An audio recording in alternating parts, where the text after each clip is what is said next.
Hello everyone, welcome to my channel switch to commerce. दोस्तों, DK Goyal की book से मैं आपको बताने जा रहा हूँ क्वेश्चन नंबर 51 है। 51 में क्या करना है आपको, पहले मैंने इसका टॉपिक बता दिया है, एडजस्टमेंट इन क्लोज अकाउंट। ये टॉपिक आपका है अकाउंटिंग फंडामेंटल चैप्टर से एडजस्टमेंट इन क्लोज अकाउंट है, जिसमें क्वेश्चन नंबर 51 है। क्वेश्चंस आप देख लीजिएगा, डीके गोयल के बुक से है, उसको नोट कर लीजिए या बुक ओपन कर लीजिए, फिर उसके बाद मेरा क्वेश्चन देखिए, अदरवाइज़ आपको समझ में नहीं आएगा। ठीक है, तो क्वेश्चन मैंने शॉर्ट में नोट कर लिया है कि ABC पार्टनर हैं, उनका शेयरिंग प्रॉफिट रेशियो क्या है, 2:1 है। उनका कैपिटल क्या है, 4 लाख रुपीज़ और 2.5 लाख रुपए और 1 लाख रुपए। इंटरेस्ट का रेट कितना है, 6% है। सैलरी टू आपका क्या है, पर मंथ है, जो क्वार्टरली 10,000 है। ये आपका क्वेश्चन है। मेन क्वेश्चन क्या है कि एडजस्टमेंट इन क्लोज अकाउंट कैसे पकड़ में आएगा, आपको कैसे समझ में आएगा कि एडजस्टमेंट इन क्लोज अकाउंट है। तो मैंने बताया था इसके पहले वाले वीडियो में, इसके जस्ट पहले वाला वीडियो देखेंगे तो आपको क्लियरली समझ में आएगा।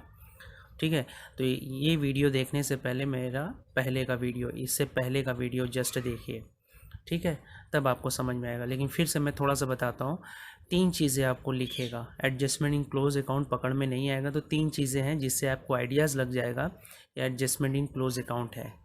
ठीक है, सबसे पहली बात है विदाउट प्रोवाइडिंग फॉलोइंग एडजस्टमेंट, यानी ये एडजस्टमेंट पीएल एप्रोप्रिएशन अकाउंट में लिखने से छूट गया है। विदाउट प्रोवाइडिंग मतलब ये सब ध्यान ही नहीं दिया गया और ये छूट गया है। ठीक है, ये हो गया। या omitted the following adjustment, omitted the following item, omitted word लाएगा, ओमिटेड विदाउट प्रोवाइडिंग। और एक हो सकता है मिस्ड लिख कर है, मिस द फॉलोइंग एडजस्टमेंट। ठीक है, मिस द फॉलोइंग आइटम।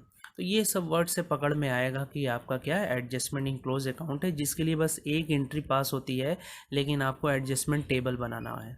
क्या बनाना है, एडजस्टमेंट टेबल बनाना है। तो आइए देखते हैं एडजस्टमेंट टेबल क्या है। क्वेश्चंस आप देख लीजिए, क्वेश्चन सामने रखिए, आप क्वेश्चन सामने आप रखिए, तभी बातें मेरी समझ में आएंगी, अदरवाइज़ पढ़ने का कोई बेनिफिट नहीं होगा। ठीक है, हमने शॉर्ट में तो क्वेश्चन नोट कर लिया, ठीक है, क्योंकि हमारे पास बुक नहीं है, इसकी वजह से मैंने नोट कर लिया है। और बुक संदीप गर्ग की, उससे बहुत अच्छे क्वेश्चंस नहीं है, डीके गोयल की बुक से बहुत अच्छे क्वेश्चंस हैं। ठीक है, आप उससे देखें, बुक तो बहुत सारे अच्छे हैं, लेकिन आप डीके गोयल की बुक से प्रैक्टिस करोगे तो ज़्यादा अच्छा रहेगा। और हाँ, एनसीईआरटी की बुक से एग्जाम्पल ज़रूर लगाएं, बहुत ज़रूरी है, क्योंकि कभी कभी एग्ज़ाम में क्या होता है, जैसे का तैसा एग्ज़ाम्पल ही क्या करता है, उठा के एग्ज़ाम में दे देता है। तो इलस्ट्रेशन सभी देखें, एग्जाम्पल्स जितने भी इलस्ट्रेशन दिए हैं एनसीईआरटी की बुक से, वो ज़रूर आप सॉल्व करें। तो आइए चलिए देखते हैं क्वेश्चन। सबसे पहले मैंने इस क्वेश्चन का बेस बताया था कि बेस आप कैसे समझोगे।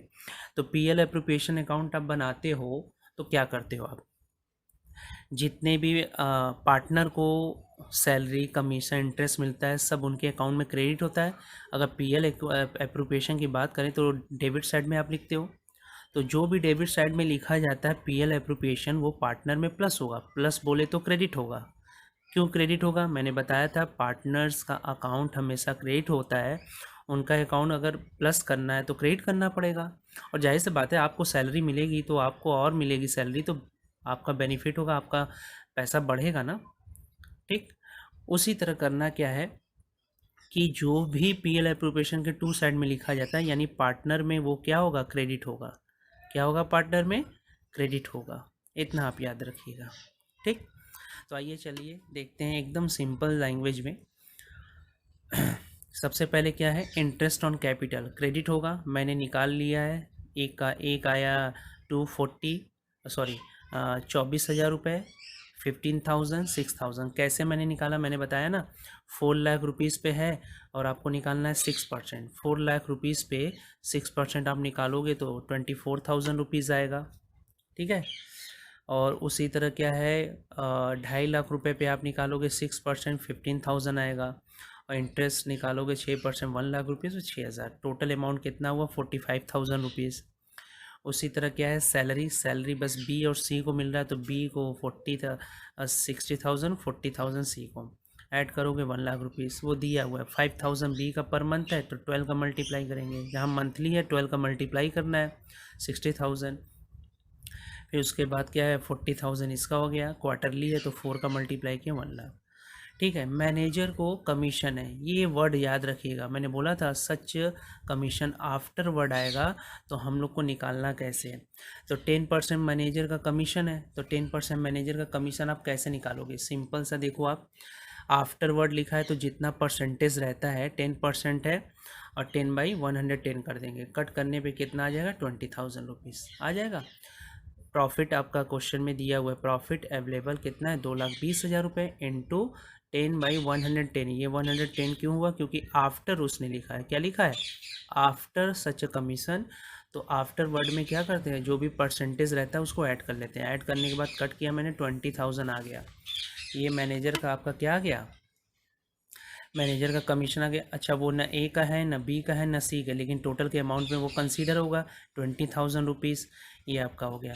तो इस साइड का टोटल करोगे तो आपका कितना हो गया 165,000 रुपीज़ आ गया। ठीक है, और ए का टोटल करोगे ये आ जाएगा इसका 24, बी का टोटल करोगे ये और सी का टोटल इतना आएगा। सॉरी, टोटल करने के बाद ये आ गया। अब हमें पता है क्या कि ये सब लीव हो गया था, ओमिटेड हो गया था, without these adjustment the profit should be divided into partner. ठीक है, तो गलती ये हो गया था कि प्रॉफिट डिवाइड हो गया था बिना इनके। ठीक है, बिना इनके क्या है प्रॉफिट डिवाइड कर दिया, तो इनके बाद देख लेते हैं तो कितना आएगा प्रॉफिट। तो हमें पता है ये टोटल इनका कितना आया, एडजस्टमेंट करें 165। आपका प्रॉफिट कितना है, आपका प्रॉफिट कितना है ज़रा देखिए, 2,20,000 में से ये सब छूट गया था तो माइनस तो करना ही पड़ेगा ना, तो इसको माइनस कर दो आप। तो अब प्रॉफिट कितना अवेलेबल है, ये प्रॉफिट डिस्ट्रीब्यूट होना चाहिए, लेकिन गलती से कौन सा प्रॉफिट डिस्ट्रीब्यूट हो गया था, ये वाला प्रॉफिट। ये सभी एडजस्टमेंट होने के बाद प्रॉफिट कितना अवेलेबल है आपके पास, ये सभी एडजस्टमेंट होने के बाद प्रॉफिट अवेलेबल आपका 165 माइनस करने के बाद आपका है 55,000 रुपये, यानी 55,000 रुपीज़ अवेलेबल है। ठीक है, ये अवेलेबल है, ये डिस्ट्रीब्यूट होना चाहिए अमॉन्ग द पार्टनर, लेकिन बाय मिस्टेक ये आपने डिस्ट्रीब्यूट कर दिया। ठीक है, तो चलो पहले इसको डिस्ट्रीब्यूट कर लेते हैं, क्योंकि ये पार्टनर में क्या होगा क्रेडिट होना चाहिए। ठीक है, ओके, तो आइए ये मैंने डिस्ट्रीब्यूट कर दिया 55,000, जो कि करेक्ट है, करेक्टली यही डिस्ट्रीब्यूट होना चाहिए। तो किस रेशियो में मैंने किया है आपको मैं दिखा देता हूँ, 2:1 इक्वल टू हो जाएगा 5। 55,000 को 5 से डिवाइड करेंगे तो 11,000 हो जाएगा, 11,000 को मल्टीप्लाई कर लो 221 से तो 22,000, 22,000 और 11,000, ये प्रॉफिट उनके अकाउंट में क्रेडिट होना चाहिए। तो नेट प्रॉफिट उनके अकाउंट में क्रेडिट हो गया 22,000, 22,000, 11,000। अब ये भी, ये सब क्रेडिट है, ये सब क्रेडिट है, और ये भी क्रेडिट हुआ जो राइट पीएल अकाउंट आपने डिस्ट्रीब्यूट किया है सही वाला ये। अब इसका टोटल कर लो, इसका 46,000 आया, ए का ये भी क्रेडिट है, क्रेडिट और क्रेडिट प्लस होगा क्रेडिट ही होगा, ये ऐड किए 97,000, ये ऐड किए 57,000, टोटल कितना हो जाएगा आपका 220,000 रुपीज़। ओके, अब इसी 220 को आपने क्या किया है रॉन्गली, इसी 220 को आपने क्या है 220 को रॉन्गली आपने क्या है किस रेशियो में डिस्ट्रीब्यूट कर लिया है, जो रेशियो दिया हुआ है इस रेशियो में आपने डिस्ट्रीब्यूट कर लिया है, तो ये आपने गलती कर दिया है। अच्छा, अगर गलत किया है तो उसको सही करने के लिए अपोजिट करना होता है, तो आपने रॉन्गली इसे क्रेडिट कर दिया गया तो इसे वापस लाकर क्या करेंगे डेबिट कर देंगे, होना ये चाहिए क्रेडिट। अब इसको आपने क्रेडिट कर दिया तो ये गलत हो गया, तो इसको क्या करते हैं अकाउंटिंग में यही है, जो गलती से क्रेडिट हो जाता है फिर उसको गलती करके डेबिट करेंगे तब जाके वो करेक्ट हो जाता है। तो इस प्रॉफिट को हमने डेबिट कर लिया, तो इसको किस रेशियो में मैंने डिस्ट्रीब्यूट कर लिया 2:1। तो डिस्ट्रीब्यूट करने के बाद 88,000, 88,000, 44,000 आया। अब बस बैलेंस निकाल के आंसर निकाल देना है, ये क्रेडिट है ये आपका डेबिट है, ये क्रेडिट है ये आपका डेबिट है, तो किस में से बचेगा, इसमें से माइनस करो आप, तो डेबिट वाला ज़्यादा है तो इसमें से अमाउंट बचेगा, इसको माइनस करने के बाद कितना है 42,000 डेबिट बैलेंस, क्योंकि इसमें से माइनस बैलेंस आएगा माइनस करने पे। अब इसमें देखो ये ज़्यादा है, क्रेडिट वाला ज़्यादा है, 97,000, डेबिट वाला 88,000, माइनस करोगे तो 9,000 आ जाएगा। क्रेडिट बैलेंस इसमें से बचा, ठीक। इसमें देखो आप, इसमें देखोगे तो आपका आ जाएगा कितने, इसमें से ही बचेगा क्रेडिट में से 13,000। बस ये डेबिट हो गया, ये क्रेडिट हो गया, ये क्रेडिट हो गया, ठीक है। अब एंट्री पास कर देंगे। As capital account debit 42,000 rupees. B का कैपिटल कितना आ गया 9,000 रुपीज़। सी का कैपिटल आपका आ गया 13,000। तो हम अब ये मैनेजर कहाँ से आ गया पार्टनर में, तो आपको पता है मैनेजर का कमीशन तो किसी में नहीं गया था, वो भी एडजस्ट करना ही था, उसको तो लीव नहीं ना कर सकते हो आप। तो आपका देखिए डेबिट और क्रेडिट बराबर होना चाहिए। जब भी एग्ज़ाम में आप भूल जाओ तो ये याद रखो, रूल्स कॉन्सेप्ट याद रखो, डेबिट और क्रेडिट बराबर होना चाहिए। तो आपका ए का 42,000 रुपीज़ है, बी का ये है, सी का इतना है। अगर इसको ऐड करके इसमें से माइनस करोगे तो 20,000 आएगा। ये कहाँ का है, 20,000 आ गया मैनेजर का आपने भर दिया। ये था आपका क्वेश्चंस, ठीक। कैसा लगा आपको? अगर आपको अच्छा लगा तो वीडियो को लाइक करें, चैनल को सब्सक्राइब करें, अपने दोस्तों में शेयर करें, ठीक है। मैं पॉइंट की बात कर रहा हूँ, अगर आप ध्यान से क्वेश्चन को समझोगे, बुक सामने रख कर चीज़ों को एनालिसिस करोगे तो डेफिनेटली आपको समझ में आएगा, डेफिनेटली आएगा। आप कोशिश करिए, मैं कोशिश कर रहा हूँ। नेक्स्ट क्वेश्चन है DK गोयल की ही बुक से है, क्वेश्चन नंबर आपका है 53, ठीक है। उसको भी मैंने शॉर्ट में नोट कर लिया है। 53 है क्वेश्चन नंबर 53 है। क्वेश्चन इस तरीके से है, कैपिटल क्या है, ABC पार्टनर है, 5 लाख, 250 लाख, 250 लाख, इंटरेस्ट का रेट है 5%, और सैलरी सी को कितना है पे हो रहा है आपका 10,000 पर मंथ है। Profit to be share in the ratio, in the capital ratio. Capital का रेशियो आपको पता है कैसे निकलेगा। कैपिटल दिया है कितना आपका 5 लाख, एक का ये हो गया, कैपिटल आपका दिया हुआ 5 लाख रुपीज़, मैंने यहाँ किया हुआ है देख लीजिए। कैपिटल का रेशियो 5 लाख, 2.5 लाख रुपीज़ ये है।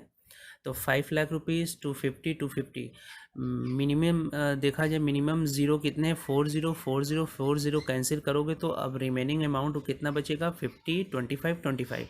इसको और सिंप्लीफिकेशन में करोगे तो 2:1 आएगा, ठीक है। 25 कटेगा तो 1 और 25 से इसको काटेंगे 2 टाइम में, तो 2:1 का रेशियो आ गया। कैपिटल रेशियो यही होता है, ठीक है। क्वेश्चन नंबर 53 है DK गोयल की बुक से, आप उसको देखिए, ठीक है। सामने क्वेश्चंस रहेगा तो आपको आसानी से समझ में आएगा। लाइन आप पढ़ लीजिए, देख लीजिए। ये वर्ड आया है, क्या है, विदाउट प्रोवाइडिंग सच एडजस्टमेंट, यानी ये एडजस्टमेंट छूट गया। ये सारे 3 एडजस्टमेंट है, ये तीनों क्या हो गया, लीव हो गया है, छूट गया है। तो इसको हम लोग फिर से करेंगे, वही कॉन्सेप्ट, वही पुराना कॉन्सेप्ट, क्रेडिट डेबिट का खेल है, बस उसी खेल को खेलना है हमें, ठीक है। ओके, तो क्वेश्चंस आपका आपने देख लिया, क्वेश्चन सामने रख लिया। अब आइए देखते हैं कैसे करना है। इंटरेस्ट ऑन कैपिटल हमेशा की तरह क्या होगा, क्रेडिट होगा। 5% निकालोगे आप 25,000 रुपये, 12,500, 12,500 रुपये, टोटल अमाउंट 50,000 रुपीज़। फिर उसी तरह का है सैलरी, बस किसको मिल रहा है, सी को 120, क्योंकि 10,000 पर मंथ है, 12 का मल्टीप्लाई करोगे 120 हो गया। टोटल कर लोगे 170 हो गया, और इसका टोटल 25, इसका टोटल क्या हो जाएगा 12,500, और इसका टोटल करोगे तो आप तो 1,32,500 आ जाएगा, ठीक, डन। अब आते हैं ये तो आपका ये आ गया, ये आपका लीव हो गया है, क्या हो गया था, ये सब छूट गया था। इसको नेट प्रॉफिट में से माइनस करने के बाद ही डिस्ट्रीब्यूट होना चाहिए था, मिस्टेक हो गया। आपने पूरा 3,30,000 आपने डिस्ट्रीब्यूट कर दिया, लेकिन ये एडजस्टमेंट विदाउट दिस एडजस्टमेंट हो गया था, यानी ये छूट गया था। तो आप इसको माइनस करने के बाद डिस्ट्रीब्यूट करोगे, लेकिन छूट गया था, तो हम लोग को सही करना है। तो इस अमाउंट को हम लोग क्या करेंगे, माइनस करेंगे। क्या करेंगे, इस अमाउंट को जो हमारा नेट प्रॉफिट है उसको माइनस करेंगे। तो नेट प्रॉफिट हमारा कितना है 3,30,000 रुपीज़, उसमें से हमें क्या करना है 170 माइनस करने के बाद क्या आ गया 160,000। इसको किस रेशियो में डिस्ट्रीब्यूट करना है, कैपिटल के रेशियो में। कैपिटल का रेशियो 2:1 आ जाएगा। कैसे, 5 लाख रुपीज़ है और 2.5 रुपये, 2.5 रुपये रेशियो में कन्वर्ट करोगे 2:1 आ जाएगा, जो मैंने यहाँ पे दिखाया। तो टोटल कितना हुआ 4 से आप डिवाइड कर लो तो 40,000, फिर मल्टीप्लाई करोगे 211, बारी बारी सबका शेयर मल्टीप्लाई करोगे तो 80,000, 40,000, 40,000। ये एक्चुअली में उनके अकाउंट में क्रेडिट होना चाहिए था। तो आप क्रेडिट करो, जो करना है आपको वो तो करना ही है। पहले आपने ये सब इंटरेस्ट दे दिया, सैलरी दे दिया, फिर इसको क्या किया, नेट प्रॉफिट में से माइनस करने के बाद profit available after the adjustment above divided into the capital ratio. Capital ratio में आप डिवाइड कर दोगे 211 के रेशियो में, तो ये सब भी क्रेडिट है, तो ये भी एक्चुअल में यही अमाउंट क्रेडिट होना चाहिए, तो इसको आप क्रेडिट कर दो। ए का 80,000, 40,000, 40,000, ये क्रेडिट ऐड कर लो 1,05,000 रुपीज़, ये क्रेडिट इसको भी ऐड कर लो 52,000, ये क्रेडिट इसको ऐड कर लो कि क्रेडिट बैलेंस आएगा 172,500। टोटल करोगे तो आ जाएगा 3,30,000 रुपीज़, ये क्रेडिट बैलेंस आया। लेकिन गलती आपसे क्या हुआ, इस अमाउंट को आपने क्या कर दिया है, क्रेडिट कर दिया है, तो वापस उसे क्या करो, डेबिट करो, तब सही हो जाएगा। तो profit divided into the partner equally, किस रेशियो में, गलती तो आपने इस अमाउंट को बांटा और वो भी गलती आपने किया, इस रेशियो के बजाय आपने इस रेशियो में बांट दिया। इसमें डबल मिस्टेक है। इसमें आपको इस अमाउंट को आपने बांटा है, इस रेशियो में नहीं बांटकर आपने किस रेशियो में डिस्ट्रीब्यूट कर दिया, 1:1:1 में। तो चलिए देखते हैं, 3,30,000 को आपने डिस्ट्रीब्यूट किया इस रेशियो में 1,10,000, 1,10,000, 1,10,000। क्या होना चाहिए, ये डेबिट, गलती हो गया, क्रेडिट होना चाहिए, लेकिन गलती से आपने क्रेडिट किया, उसको वापस डेबिट करोगे तो वो एडजस्ट हो जाएगा, इसी को कहते हैं एडजस्टमेंट। ठीक है, तो अब ये डेबिट, अब कंपैरिजन करके बैलेंस निकालना है, बस कहानी ख़त्म हो गई मेरी। तो यहाँ एडजस्टमेंट किया आपने, 1,05,000 क्रेडिट है और ये क्या है, डेबिट है। तो देखा जाए तो कौन सा ज़्यादा है, ये अमाउंट, इसमें से बैलेंस बचेगा, माइनस करने के बाद 6,000 डेबिट हुआ। ठीक, इसका कंपैरिजन करो आप, ये क्रेडिट है, ये डेबिट है, तो जाहिर सी बात है डेबिट में से बैलेंस बचेगा, इसको माइनस कर दो, इसको माइनस करोगे तो 57,500 डेबिट। इधर आ जाओ, 170,500 है, ये 110 है, कौन सा ज़्यादा है, ये क्रेडिट वाला ज़्यादा है, तो इसमें से बैलेंस बचेगा 62,500। ठीक, क्लियर। तो इस तरीके से आपने क्या किया, कर लिया। अब इसकी एंट्री पास कर दो, ये क्रेडिट है, इसको क्रेडिट कर दो और इन दोनों को क्या कर दो, डेबिट। तो आपका आ जाएगा as capital account debit, B's capital account debit to C's capital. ये था आपका क्वेश्चन। दोस्तों, ये adjustment in close account topic complete हो गया। ये मैंने लगभग नियर अबाउट वो क्वेश्चन बताएं जिसके आसपास सारे क्वेश्चन मूव करते हैं। मैंने हार्ड 3-4 क्वेश्चन में, हार्ड एक टॉपिक से हार्ड क्वेश्चन मैं बताऊंगा 3-4, बाकी सब आपको मैनेज करना पड़ेगा, देखना पड़ेगा। आप देखो, मैंने जो हार्ड लेवल के क्वेश्चन थे वो मैंने आपको बता दिए, समझा दिए, उसके अकॉर्डिंग आप फॉलो करो। ठीक है, ये टॉपिक मेरा ख़त्म हो गया। अब मुझे बस एक लास्ट टॉपिक पढ़ाना है, गारंटी ऑफ शेयर। वो लास्ट टॉपिक मैं पढ़ाऊँगा तो कंप्लीट हो जाएगा चैप्टर, फिर नया चैप्टर मैं शुरू करूँगा, नए तरीके से आप देखोगे, नया चैप्टर आएगा। तो दोस्तों, मैंने पूरी कोशिश की आपको अच्छे से समझाने की। अगर आप ये क्वेश्चंस मेरा अच्छे से समझना चाहते हैं, थोड़ा आप मेहनत करिए, सामने बुक रखिए, तब मेरे इस क्वेश्चन को देखिए। अदरवाइज़ खाली सुनने से नहीं होगा, सामने आप रखोगे, 2 मिनट बैठोगे, आप उसको कैलकुलेशन करोगे, समझोगे, तो डेफिनेटली आपको समझ में आएगा। ठीक है, अगर वीडियो अच्छा लगा तो लाइक करें, चैनल को सब्सक्राइब करें, दोस्तों में शेयर करें। Okay, thank you.